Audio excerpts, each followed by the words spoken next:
सही guys, welcome back to the channel. So I am really excited about this video. इस video के अंदर मैं आपको अपना सारे आर्ट मटेरियल शो करूंगा एंड बिहाइंड द सीन्स लेके जाऊंगा एंड एक दिखाऊंगा कि पीक पेंटिंग को बनाने के लिए मैं कौन से मटेरियल यूज़ करता हूँ। मैंने बहुत साल पहले भी एक वीडियो बनाया था, बट तब के मटेरियल्स और इसके आज के मटेरियल में बहुत फ़र्क है। अब मेरे पास काफ़ी सारे मटेरियल्स हैं। So I am really excited about it and आप सबको मैं अपना सारा सामान शो करूँगा। So without wasting any time, let's get started.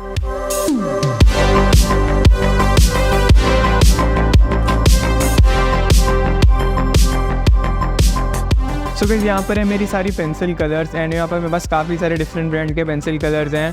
तो मैं आपको सारे ब्रांड्स बताता हूँ कौन से हैं यहाँ पर। एंड ये सारी पेंसिल यहाँ पर अभी डिस्प्लेड नहीं है बिकॉज काफ़ी सारी पेंसिल्स यहाँ पर मेरे पास बॉक्सेस के अंदर ही पड़ी हैं, वो मैंने इधर डिस्प्ले नहीं करी बिकॉज स्पेस इतनी नहीं है यहाँ पर। एंड यहाँ पर मेनली पेंसिल्स हैं। सबसे पहले यहाँ पर स्टेडलर की पेंसिल है। बस स्टेडलर लूना 48 शेड्स हैं, वो मेरी फर्स्ट पेंसिल थी। They are really good pencil and they are water based. And यहाँ पे फिर है मेरे पास ब्रूस्ट्रो की पेंसिल्स एंड ब्रूस्ट्रो की पेंसिल्स का वैक्स बेस्ड वर्जन है एंड मेरे पास 72 वाला पैक है। एंड देन इसके बाद है मेरे पास कोहिनूर की पेंसिल एंड कोहिनूर का मेरे पास स्किन टोन वाला पैक है। इसके अंदर 24 शेड्स हैं स्किन टोन पेंसिल्स के। तो ये वाली पेंसिल मैं इतनी ज़्यादा नहीं यूज़ करता, but these are also really nice pencil and they are wax based. And उसके बाद है मेरे पास पॉलीक्रोमोस एंड पॉलीक्रोमोस मेरे पास है 60 शेड्स वाले and these are oil based pencil and they are one of the best pencil. And इसके like colours भी बहुत वाइब्रेंट हैं एंड जो पेंसिल की बिल्ड क्वालिटी है वो भी अपने आप में बहुत अमेजिंग है इन पेंसिल्स की। फिर मेरे पास ब्रूस्ट्रो का स्किन टोन वाला पैक भी है एंड इसके अंदर स्किन टोन वाले सारे शेड्स आ जाते हैं 72 के अलावा। इनका प्राइस इतना ज़्यादा नहीं है, उस हिसाब से पेंसिल बहुत वर्थ महंगा है। एंड इसके बाद मेरे पास प्रिज्मा कलर की पेंसिल है। प्रिज्मा कलर की मेरे पास पेंसिल का स्किन टोन वाला पैक है and this is a really amazing pencils. इनकी भी लाइक क्वालिटी बहुत ही अच्छी है एंड मेरे को पर्सनली ये पेंसिल बहुत पसंद है। ये काफ़ी पुरानी पेंसिल्स है, मैंने इनको बहुत साल पहले लिया था बट आज भी यूज़ हो रही हैं। कुछ शेड्स ख़त्म हो चुके हैं, वो आपको लूज़ में भी मिल सकते हैं। एंड जो लास्ट में पेंसिल्स है वो है आर्टिजा कंपनी की एंड ये 120 वाला पैक है। इसके अंदर 120 शेड्स हैं एंड ये वैक्स बेस्ड पेंसिल है। बाकी इसको भी मैंने इतना ज़्यादा यूज़ नहीं करा, इसका मैं यूट्यूब पे रिव्यू भी बहुत जल्द डालूंगा प्रोबेबली। सो ये थी मेरी सारी कलर्ड पेंसिल। अब हम बात करते हैं ग्रेफाइट पेंसिल्स के बारे में। एंड यहाँ पर मेरे पास मेनली 3 ब्रांड्स की ग्रेफाइट पेंसिल्स हैं जो कि है Kohinoor, Tombow and favour castle. And personally मेरी फेवरेट सबसे फेबर कैसल की ये वाली पेंसिल्स हैं। ये आर्टिस्ट ग्रेड पेंसिल हैं, इनको बोलते हैं फेबर कैसल कैसाटे 9000। मेरे को पर्सनली ये पेंसिल सबसे ज़्यादा पसंद है। इनकी बिल्ड क्वालिटी बहुत अच्छी है, इनसे रेंडरिंग भी बहुत अच्छी होती है। एंड इसके बाद है मेरे पास कोहिनूर की पेंसिल। तो ये जो पेंसिल है ये भी 12 ग्रेड वाली पेंसिल है, बट ये मेरे को इतनी पर्सनली पसंद नहीं है as compare to Faber Castell की पेंसिल। इनकी पेंसिल के जो लेड है वो बहुत ज़्यादा हार्ड है, सो वो मतलब हेयर बनाने के लिए तो बहुत अच्छा है, बट अगर कहीं पर आपको सॉफ्ट काम करना है तो उसके लिए वाली पेंसिल इतनी अच्छी नहीं है। So personally really like Faber Castells over Kohinoor. And यहाँ पर मेरे पास कुछ स्टेडलर की पेंसिल्स भी हैं एंड और भी कुछ यहाँ पर ब्रांड्स है लाइक डोवेंट। एंड यहाँ पर मेरे पास टॉम्बो मोनो की पेंसिल्स भी हैं, बट इनको अभी तक मैंने यूज़ नहीं करा एंड इस पेंसिल के रिव्यूज़ भी बहुत अच्छे हैं। सो गाइस, ये थी मेरी सारी कलर्ड एंड ग्रेफाइट वाली पेंसिल। एंड अब मैं आपको दूसरा मटेरियल शो करूँगा जो कि मैं साथ में यूज़ करता हूँ like erasers, blenders and all the other stuff. तो यहाँ पर सबसे पहले मेरे पास ब्लैक पेन है। ब्लैक पेन के अंदर मैं mainly Faber Castell pen use करता हूँ। So these are really nice pen and they come in 5 different sizes. And आपको अगर कहीं पे डॉट्स बनाने या फिर स्टिपलिंग करनी है या फिर आपको बहुत ही फाइन हेयर बनाना है तो आप इसका सबसे फाइन वाला पेन यूज़ कर सकते हैं, या फिर आपको कहीं पर डार्क वैल्यू चाहिए तो आप उसका भी यहाँ पर यूज़ करते हैं। So these are really versatile pen and इनका बहुत काम आता है ड्राइंग्स के अंदर। सो नेक्स्ट यहाँ पर मेरे पास वाइट पेन है एंड वाइट पेन के अंदर हमको बहुत प्रॉब्लम आती है। इनको बहुत बार लोग पूछते हैं कि वाइट पेन कौन सा यूज़ करने चाहिए। सो वाइट पेन के अंदर भी बहुत सारी वैरायटी आती है। तो सबसे पहले यहाँ पर जेली रोल पेन आता है। So jelly roll pen is nice and detail, इससे हम दे सकते हैं काफ़ी सारी अगर आपको हाइलाइट्स बनाने हैं, बट ये पेन हर सर्विस के ऊपर इतना अच्छा नहीं चलता एंड ये अगर ड्राई हो जाए तो उसके बाद ये ख़राब हो जाता है। एंड इसके बाद है मेरे पास एक्रेलिक पेन। ये मेरे पास एक्रेलिस्टा कंपनी के हैं। इस पेन को मैं काफ़ी सालों से यूज़ कर रहा हूँ। एक्रेलिक बेस्ड है तो इसको शेक करना पड़ता है यूज़ से पहले एंड इसकी टिप बहुत फाइन है। एंड मेरे पास जैसे 2 पेन पड़े हैं एंड ये काफ़ी अच्छे पेन हैं, इनसे हम बहुत अच्छी डिटेल दे सकते हैं। सो जो लास्ट के अंदर वाइट पेन है हाईलाइट के लिए वह यूनिपोस्ट का पेन। ये डिफरेंट साइज़ के अंदर आता है एंड यहाँ पर मेरे पास सबसे फाइन वाला पड़ा है। यहाँ पर जितने भी पेन है उसके अंदर से ये वन ऑफ दी बेस्ट है, ये ऑलमोस्ट हर सर्फेस के ऊपर चल जाता है। सो ये थे मेरे पेन्स जो कि मैं यूज़ करता हूँ अपनी ग्रेफाइट या फिर कलर पेंसिल ड्राइंग के साथ में। एंड नेक्स्ट मेरे पास है यहाँ पर इरेजर। तो इरेजर में बहुत सारे डिफरेंट टाइप्स के इरेजर्स आते हैं एंड इरेजर बहुत ही इंपॉर्टेंट होते हैं स्पेशली ग्रेफाइट ड्राइंग्स के अंदर, बिकॉज उसके अंदर हमको हाईलाइट्स बनाने ही पड़ते हैं। कलर ड्राइंग्स के अंदर इरेजर इतना ज़्यादा काम नहीं आते बिकॉज कलर पेंसिल को इरेज करना इतना ईजी नहीं होता। सो उसके अंदर डिफरेंट टेक्निक्स यूज़ होती हैं। तो सबसे पहले हमारे पास स्टेडलर का नॉर्मल इरेजर है एंड उसके बाद हमारे पास टॉम्बो मोनो ज़ीरोज़ है। सो इसके अंदर आप इरेजर रिफ़िल कर सकते हैं। उसके बाद मेरे पास स्टेडलर की इरेजर पेंसिल है एंड मेरे को पर्सनली ये बहुत अच्छी लगती है बिकॉज इसके अंदर एकदम आप टिप शार्प कर सकते हो। तो इसकी हेल्प से हम ज़्यादा फाइन हाईलाइट्स अचीव कर सकते हैं। एंड इसके बाद एक और इरेजर है, this is also like Tombow eraser but ये थोड़ा चीपर वर्जन है उसका। एंड लास्ट में है मेरे पास इलेक्ट्रिक इरेजर। इलेक्ट्रिक इरेजर मेरे पास दो हैं, दोनों ब्रूस्टर के हैं मेरे पास। एंड सबसे पहले तो एक इलेक्ट्रिक इरेजर है, ये वाला फाइन वाली कैटेगरी में आता है, इसकी जो टिप है वो पतली है। एंड इसके मेरे पास एक और इरेजर है, इलेक्ट्रिक इरेजर, एंड इसको मैंने एक वायर के साथ अटैच करा हुआ है ताकि मेरे को इसके अंदर बैटरी ना डालनी पड़े। सो ये वाले के अंदर तो बैटरी डलती है बट इसको बस मैं सीधा प्लग इन कर सकता हूँ अपने 5 वोल्ट अडॉप्टर में फ़ोन वाले। तो इसकी हेल्प से इरेज करना ईजी हो जाता है बिकॉज बैटरी नहीं बदलनी पड़ती। सो ये है मेरे मेन इरेजर जो मैं यूज़ करता हूँ। एंड नेक्स्ट जब और भी काफ़ी सारा मटेरियल है वो है ब्लेंडिंग का जनरली। एंड ब्लेंडिंग के मटेरियल के अंदर सबसे पहले ब्लेंडिंग स्टम्प्स आ जाते हैं एंड ब्रशेज़ आ जाते हैं। ब्रशेज़ के अंदर आप मेकअप ब्रश यूज़ कर सकते हैं या फिर नॉर्मल पेंटिंग ब्रश के भी आप ब्रिसल्स आगे से काट कर उसका यूज़ कर सकते हैं। एंड इसके बाद यहाँ पर है मेरे पास कुछ clutch pencils and clutch pencils के अंदर बहुत ज़्यादा एक्सपेंसिव नहीं रखी है मैंने, ये सारी ज़्यादातर चीप पेंसिल्स हैं, इतनी एक्सपेंसिव नहीं है। बट लेड मैंने अच्छे रखे हैं, मेरे पास स्टेडलर के 2 लेड्स हैं, HB 2B लेड है, ये स्टेडलर कंपनी का है। सो ये फेंटन का 4B लेड बहुत ही बढ़िया लेड है एंड ये है भी 0.5 mm। तो इसकी क्वालिटी बहुत अच्छी है, इससे आप बहुत डार्क वैल्यूज अचीव कर सकते हैं। तो ये थी मेरी लेड पेंसिल्स एंड कुछ लेड्स। एंड इसके बाद में है मेरे पास एक ब्लेंडिंग स्टम्प्स जो कि है प्रिज्मा कलर कंपनी के। सो ये प्रिज्मा कलर पेंसिल के साथ यूज़ होते हैं एंड उनकी पेंसिल्स को ब्लेंड करने के अंदर बहुत काम आते हैं। So this can be really helpful in blending. So यहाँ पर मेरे पास ग्रेफाइट पाउडर है, ये प्रीमो कंपनी का है, आई डोंट नो ये कौन सा ब्रांड है बट इसकी क्वालिटी बहुत अच्छी है एंड इससे मैं काफ़ी अच्छी टोनल वैल्यू अचीव कर सकता हूँ। एंड ब्लेंडिंग के लिए मैं कुछ मेकअप स्पॉन्जेस का भी यूज़ करता हूँ, तो इनसे आप ग्रेफाइट पाउडर को यूज़ करके बहुत अच्छा ब्लेंडिंग कर सकते हैं। एंड नेक्स्ट जो मटेरियल है वो है शार्पनर। एंड शार्पनर के अंदर मेरा पर्सनल फेवरेट शार्पनर है क्रोम कंपनी का। ये थोड़ा सा एक्सपेंसिव लगता है फर्स्ट टाइम में लेना but it's a really nice thing to have. उसके बाद कुछ नॉर्मल शार्पनर भी है मेरे पास, इनका भी कहीं ना कहीं काम आ ही जाता है बिकॉज जो ये होता है इससे बहुत ही लॉन्ग टिप मिलती है। तो कई बार हमको इतनी लॉन्ग टिप नहीं चाहिए होती पेंसिल के अंदर, तो मैं नॉर्मल शार्पनर का यूज़ कर सकता हूँ वहाँ पर। एंड यहाँ पर कुछ नॉर्मल ब्लेड्स है मेरे पास, ये कोई स्पेसिफिक ब्रांड के नहीं है and they are just normal blades और कटर। तो यहाँ पर है मेरे पास बहुत सारे different acrylic colours, they are of different brands and इन सब का मैं यूज़ एयर ब्रशिंग के अंदर करता हूँ इनको डिल्यूट करके। तो सबसे पहले यहाँ पर मेरे पास इन बॉटल्स के अंदर एक्रेलिक कलर, तो यहाँ पे मेरे पास काफ़ी सारे डिफरेंट बॉटल्स में एक्रेलिक कलर मैंने डाले हुए हैं and they are all diluted version. And इसके बाद में है मेरे पास कुछ एयर ब्रश के स्पेसिफिक कलर्स, सो ये ऑलरेडी डिल्यूटेड वर्जन है बट इसके मेरे पास बस कुछ बेसिक कलर्स हैं, इसके बाद ज़्यादा शेड्स नहीं है, they are just primary colours. And इसके बाद मेरे पास कुछ फेविक्रिल के कलर, ये काफ़ी थिक कलर है, इनको डिल्यूट करना पड़ता है यूज़ करने से पहले। यहाँ पे मेरे पास एक लिक्विटेक्स का भी बड़ा एक्रेलिक कलर, ये मैंने टेस्ट करने के लिए लिया था and it's a really nice one. And इसके बाद है यहाँ पर मेरे पास फेबर कैसल के कलर्स एंड ये भी काफ़ी थिक है एंड ये फेबर कैसल के एक्रेलिक कलर्स हैं आर्टिस्ट ग्रेड के, so they are really nice. And यहाँ पर कुछ बेसिक शेड्स हैं एंड इसका पैक 140 ml वाला है, इसके अंदर टोटल 6 शेड्स हैं। एंड इसके बाद मेरे पास कुछ स्पेसिफिक और कलर, यहाँ पे मेरे पास है कुछ ब्रूस्ट्रो के एक्रेलिक फ्लूइड कलर्स, तो ये भी मैंने रिसेंटली लिए थे, तो मैं ब्रशिंग के लिए यूज़ करने के लिए लिया था। उसके बाद है मेरे पास एक फ्लैश कंपनी के कलर्स एंड ये भी काफ़ी डिल्यूटेड वर्जन है एक्रेलिक का, ये एक्रेलिक इंक्स हैं एंड इसका भी मैं यूज़ ये ब्रशिंग के अंदर ही करता हूँ। So these were all of my acrylic colour.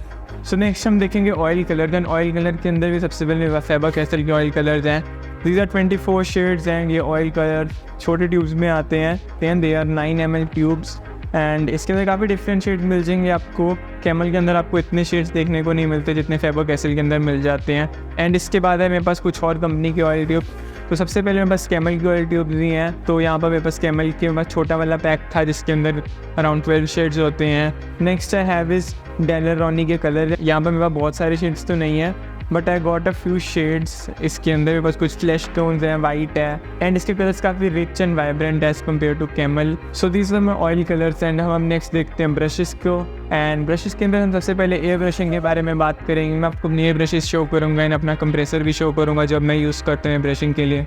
So air brushing के अंदर मेरे पास 4 गन्स हैं बेसिकली। सो जो सबसे पहली गन है वो है काफ़ी बड़े साइज़ की पेंट गन, सो ये वाली गन का यूज़ रोज़ नहीं करता मैं, इसका यूज़ बस कभी कभी करना होता है अगर मैं बहुत भी बड़े साइज़ के कैनवस पे काम कर रहा हूँ, तो उनके बैकग्राउंड्स के अंदर ये वाली गन काम आ जाती है। एंड इसके बाद है नॉर्मल ए ब्रशेज। तो मेरे पास 3 टाइप्स के ब्रश है मेनली, एंड इसमें से 2 बिल्कुल सिमिलर ए ब्रशेज़ हैं, मेरे को एकदम स्पेसिफिक ब्रांड के नहीं है, ये चाइनीज़ ही हैं, तो इनसे मैं काफ़ी फाइन काम कर सकता हूँ। दोनों के अंदर 0.3 mm की नीडल है। एंड इसके मेरे पास एक और ए ब्रश है, एंड ये वाला थोड़ा सा डिफरेंट है। तो ये वाले जो ए ब्रश की नोज़ल है काफ़ी डिफरेंट स्टाइल की है एज़ कम्पेयर टू उन दोनों की। सो दीज आर माई 3 ए ब्रश के अंदर यूज़।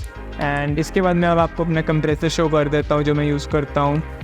सो या आई got a really huge compressor over here. ये बेसिकली 50 लीटर्स का कंप्रेसर है, एंड इसको भरने में अराउंड 3 मिनट्स लगते हैं। उसके बाद ये बिल्कुल साइलेंटली ऑपरेट कर सकते हैं 1 आवर तक आराम से छोटी गन के ऊपर। एंड इसके ऊपर मैं बड़े साइज़ की भी गन बहुत इजीली यूज़ कर सकता हूँ, तो इसकी वजह से मैं बहुत ज़्यादा एड्रेसिंग कर पाता हूँ। So it's a really nice tool to have in the studio. So now we will see different type of brushes and brushes. अभी मेरे पास काफ़ी सारे brushes and they are of different brands and different type. So मेरा मैं collection of my brushes and यहाँ पर मेरे पास सबसे पहले मैं बड़े साइज़ के ब्रशेज से स्टार्ट करता हूँ। लाइक यहाँ पे मेरे पास वॉश ब्रश है, and it is basically use in water colour अगर आपको बेस लगाना है, and for varnishing also this brush really nice because ये काफ़ी सॉफ्ट होता है ब्रश आगे से। एंड इसके बाद कुछ और ब्रशेज मेरे पास यहाँ पे कैमल के ब्रशेज हैं, एंड ये काफ़ी सिंथेटिक वाले ब्रशेज हैं।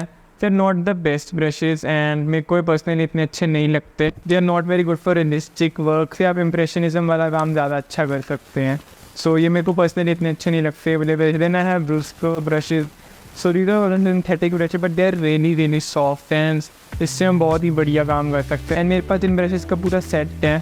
So I got a lot of different variety of this brushes and I also got dagger brush. अब डैगर ब्रशेज मेरे पास यहाँ पे सीताराम कंपनी के हैं, एंड इसकी बिल्ड क्वालिटी अच्छी नहीं है ब्रश की, बट जो ब्रशेज है वो अच्छे हैं काफ़ी। एंड यहाँ पे मेरे पास कुछ और सीताराम कंपनी के ब्रशेज हैं, they are called rigger brushes, they are really nice. And यहाँ पर इनकी जो ब्रिस्टल्स हैं वो बहुत ही ज़्यादा लंबे हैं, so they are really good for realistic और स्पेशली जहाँ पर आपको हेयर बनाने हैं वहाँ पर ये ब्रशेज बहुत ज़्यादा काम आते हैं। I really like this brushes. And मेरे पास इसी में ब्रूस्टो के भी रिगर ब्रशेज पड़े हैं। इन ब्रशेज को काफ़ी ज़्यादा टाइम हो गया लिए को मेरे को, and they are really good and इन्होंने लाइक अभी तक मेरे यूज़ हो रहे हैं, बट अब धीरे धीरे इनको चेंज करना पड़ेगा बिकॉज इनके ब्रशेज ख़राब हो रहे हैं। सो ये थे मेरे ओवरऑल ब्रशेज। जो बाकी के इनमें ब्रशेज हैं वो इन्हीं ब्रांड्स के ब्रशेज हैं, एंड यहाँ पर कुछ फैबो कैसल के ब्रशेज भी हैं, बट ये बहुत ही बेकार क्वालिटी के ब्रशेज थे, मुझे बिल्कुल नहीं अच्छे लगे थे। और मेरे पास कुछ नाइफ्स भी पड़े हैं यहाँ पर, बट मैं नाइफ्स का इतना ज़्यादा यूज़ नहीं करता अपनी पेंटिंग में, इसका बस मैं अपने पैलेट में मिक्सिंग के लिए यूज़ करता हूँ। So these are the type of brushes I use.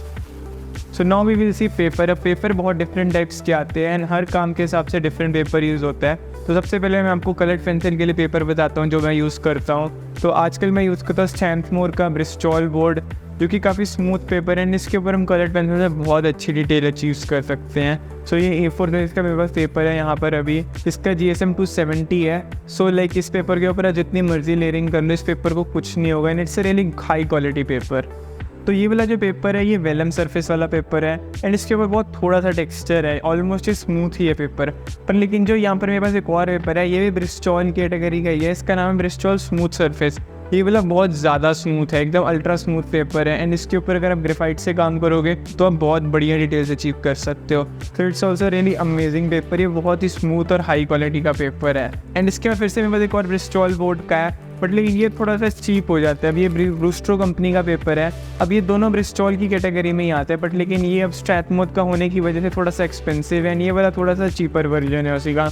And इसके बाद कुछ कार्ट्रिज शीट्स हैं, कार्ट्रिज शीट में शुरू से यूज़ करते हैं, and cartridge sheet are like very versatile, उसको आप कहीं पर भी यूज़ कर सकते हैं, वो ना ज़्यादा एक्सपेंसिव होती हैं, एंड उस पर आप ऑलमोस्ट हर मीडियम से काम कर सकते हैं बिकॉज उसके ऊपर एक मीडियम ग्रीन टेक्सचर होता है। और इसके बाद मेरे पास कुछ टेक्सचर वाले सरफेस वाले पेपर है। मेरे पास यहाँ पर एक कैंसन की फाइल है, इसके अंदर कैंसन शीट्स हैं, ये काफ़ी टेक्सचर पेपर है। सो this is not very good for graphite drawing because उसके अंदर आपको आपका टेक्सचर दिखेगा एंड आप बहुत डिटेल नहीं अचीव कर सकते। बट लेकिन अगर आपको थोड़ी सॉफ्ट मीडियम से काम करने लाइक सॉफ्ट पेस्टल, तो आप उससे इसके ऊपर काम कर सकते हो, और इसके ऊपर बहुत अच्छे से ऑप्ट होगा आपका मीडियम। एंड इसके बाद थोड़ा वाटर कलर वाला पेपर है, अब ये और भी ज़्यादा टेक्सचर्ड पेपर है, and this is very good for water colour पर। उसके अलावा इसके ऊपर कोई और भी मीडियम इतना अच्छे से नहीं होता। एंड इसके बाद एक और भी पेपर है मेरे पास जो कि है फैब्रियानो का कैडमिया रोल। सो ये काफ़ी बड़ा रोल है, एंड इसके अंदर लाइक काफ़ी शीट है, इसको मैं काफ़ी सालों से यूज़ कर रहा हूँ, एंड इसके लाइक इस पेपर के ऊपर मैंने बहुत बड़े बड़े काम करे हैं। एंड लाइक अगर आपको बड़े काम करने so this is the paper to go, it's really amazing and affordable भी है, एंड इसका GSM भी अच्छा है, 200 GSM का पेपर है। So you can almost do any medium on it. And अगर इसके टेक्सचर की बात करें so it's not ultra smooth या कोई बहुत ज़्यादा टेक्सचर पेपर नहीं है, ये मीडियम टेक्सचर वाला पेपर है and you can do almost all mediums on this paper. So this Fabriano Academia is also a really amazing paper and you can go for it. So guys अब हम देखेंगे canvases. मैं canvases 2 type के generally use करता हूँ. एक होता है लेनिन एंड एक होता है नॉर्मल मीडियम ग्रीन कैनवस. अब जो लेनिन होता है वो काफ़ी स्मूथ सरफेस वाला कैनवस होता है. जो नॉर्मल कैनवस होता है उस पर मीडियम ग्रीन टेक्सचर होता है. तो यहाँ पर मेरे पास सबसे पहले लेनिन है. सो जब यहाँ पर लेनिन देख सकते हैं इसका क्लोजअप में कि काफ़ी ज़्यादा स्मूथ होता है. एंड मैं जनरली अपने सारे कैनवसेस रोल्स में बाय करता हूँ बिकॉज मैं अपने कैनवसेस खुद प्रिपेयर करता हूँ, इसलिए कैनवस को रोल में बाय करना बेटर रहता है. इनमें इन सबको ऑनलाइन ही बाय करता हूँ. So they are not of any big brand. ये छोटे ब्रांड्स के कैनवसेस होते हैं. मैं इन सब के लिंक्स आपको नीचे डिस्क्रिप्शन में दे दूँगा, आप चेकआउट कर सकते हैं. एंड यहाँ पर मेरे पास कैनवस है. कैनवस का मेरे पास बहुत बड़ा रोल है बट वो जो बड़े वाला रोल है वो मैं अभी यहाँ पर नहीं लेके आ पा रहा, इसलिए मैं आपको यहाँ पर इसका एक छोटा सा पीस शो कर रहा हूँ. सो अब इन दोनों को कंपेयर करके देख सकते हैं. जो मीडियम ग्रीन कैनवस है वो काफ़ी ज़्यादा टेक्सचर्ड है as compare to linen. And दोनों का अपना यूज़ है. जो लेनिन है उसके ऊपर हम बहुत ही डिटेल काम कर सकते हैं. जो कैनवस है उस पर भी डिटेल काम हो जाता है बट उस पर थोड़ी डिटेल अचीव करने में टाइम लगता है बिकॉज इस पर ग्रेन बहुत ज़्यादा होते हैं. So these were the type of canvases I use guys. And इसके बाद मैं आपको और थोड़ा जो कैनवस को प्रिपेयर करने वाला सामान होता है वो दिखाता हूँ. So first we have is gesso. अब जेसो मेरे पास यहाँ पे 2 टाइप के हैं. एक कैमल कंपनी का है, मॉनमार्टी का है. सो बेसिकली जेसो एक पेस्ट होता है जिसको हम कैनवस के ऊपर करते हैं. अगर कैनवस रॉ फॉर्म में आते हैं वो बिल्कुल क्लोथ होता है. क्लोथ के ऊपर हम जेसो लगाते हैं उसको स्मूथ आउट करने के लिए. एंड अगर आप कैनवस प्रिपेयर करोगे तो आपको स्टेपलर भी चाहिए. This is the stapler I use. ये माइल्स कंपनी का stapler and it's really heavy duty stapler. And इसकी डिफरेंट साइजेस की पिन आती है आपके डिफरेंट कैनवसेस के हिसाब से. So you can really stretch your canvas properly with this. And जब कैनवस आपका कंप्लीट हो जाता है तो उसके बाद के लिए हमें वार्निश यूज़ करनी होती है. सो वार्निश के अंदर मैं मेनली 2 टाइप की वार्निशेज यूज़ करता हूँ. एक है पिक्चर वार्निश. जो पिक्चर वार्निश होती है वो हम तभी यूज़ करते हैं जब हमारा कैनवस बिल्कुल प्रॉपरली ड्राई हो जाता है. And I also use this clear coat varnish. तो ये बेसिकली एक्रेलिक कलर ही है जिसको हम कैनवस के ऊपर स्प्रे कर सकते हैं. So these are the products I use for preparing the canvas. So ये थे मेरे सारे आर्ट मटेरियल जो मैं यूज़ करता हूँ. एंड इन सारे मटेरियल्स का लिंक मैं नीचे डिस्क्रिप्शन में दे दूँगा. सो अगर आपको कोई भी मटेरियल चेक करना है you can check it out. And अगर आपको वीडियो अच्छा लगा do hit the like button and subscribe to the channel, and you can also follow me on my Instagram, link is in description. So thanks a lot for watching guys. I'll catch you up in the next video. Bye.